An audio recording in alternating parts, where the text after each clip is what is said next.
আসসালামু আলাইকুম। কথা রাখছেন মাননীয় প্রধানমন্ত্রী জনাব তারেক রহমান।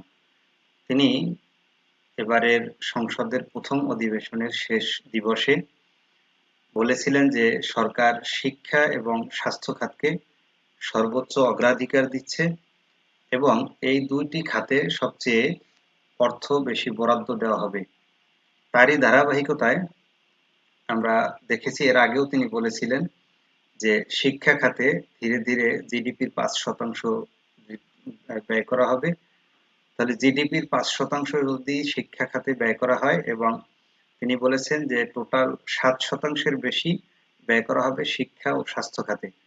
তো শিক্ষা এবং স্বাস্থ্য খাতে যদি সর্বোচ্চ ব্যয় করা হয় তাহলে এটি একটি সুস্থ জাতি এবং শিক্ষিত জাতি গঠনে অত্যন্ত গুরুত্বপূর্ণ ভূমিকা পালন করবে।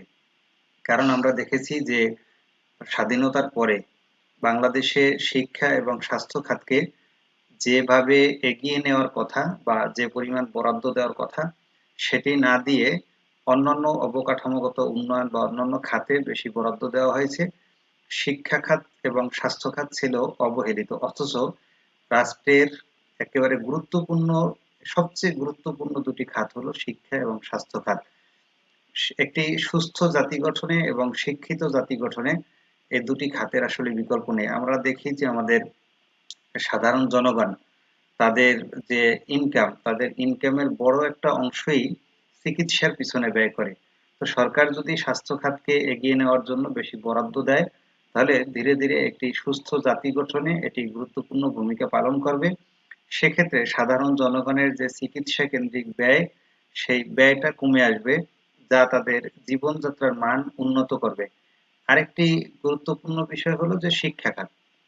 শিক্ষার ক্ষেত্রে আমাদের অভিভাবকদের যে পরিমাণ ব্যয়, আমরা দেখি যে যারা একটু আর্থিকভাবে স্বাবলম্বী আছেন তারা শিক্ষার জন্য তার সন্তানের পিছনে যে পরিমাণ ব্যয় করতে পারেন, গ্রামের একজন সাধারণ অতি সাধারণ বা আহ, আহ, এ, মধ্যবিত্ত পরিবারের বা অতি দরিদ্র পরিবারের একজন অভিভাবক তার সন্তানের জন্য সেই পরিমাণ ব্যয় করতে পারেন না। তো সরকার যদি এই শিক্ষা খাতে ব্যয় বেশি করে তাহলে সেক্ষেত্রে ভালো মানের শিক্ষক নিয়োগ দেওয়া, আরো অন্যান্য যে ফ্যাসিলিটিস সেটি যদি বাড়ানো যায় শিক্ষার ক্ষেত্রে তাহলে সাধারণ পরিবারের সন্তানরা উন্নত শিক্ষা লাভ করতে পারবে গ্রামে বসেই। তো সেজন্য শিক্ষায় বরাদ্দ বাড়ানো এটা খুবই জরুরি ছিল, যেটি এই সরকার আমাদেরকে কথা দিয়েছে তারা শিক্ষায় বরাদ্দ বাড়াবে, তারই একটি আহ, যে সূচনা সেটা হতে যাচ্ছে।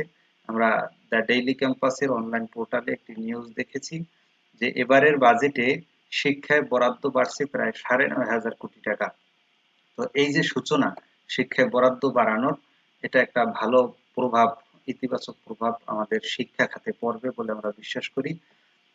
ডক্টর আনোমা এহসানুল হক মিলন আমাদের শিক্ষামন্ত্রী এবং প্রাথমিক ও গণশিক্ষামন্ত্রী, তিনিও বারবারই এই কথাটা বলে আসছেন যে সরকার শিক্ষায় সর্বোচ্চ বাজেট বরাদ্দ দিবেন এবং সেটি আসলে বাস্তবে ঘটতে যাচ্ছে ২০২৬-২৭ অর্থ বছরে। এটির টার্গেট হবে শিক্ষার গুণগত মান এবং শিক্ষকতার মান উন্নয়নে।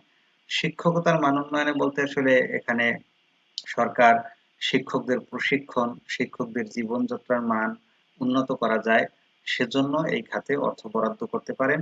আর শিক্ষার যে গুণগত মান সেটি হলো যে আমাদের ক্লাসরুম গুলো যেটি আছে সেটি মানদাতার আমলের, অর্থাৎ আগে যেভাবে ছিল এখনো সেভাবে আছে। তো এটিকে ডিজিটালাইজড করতে গেলে এখানে একটি বড় বরাদ্দের বিষয় আছে।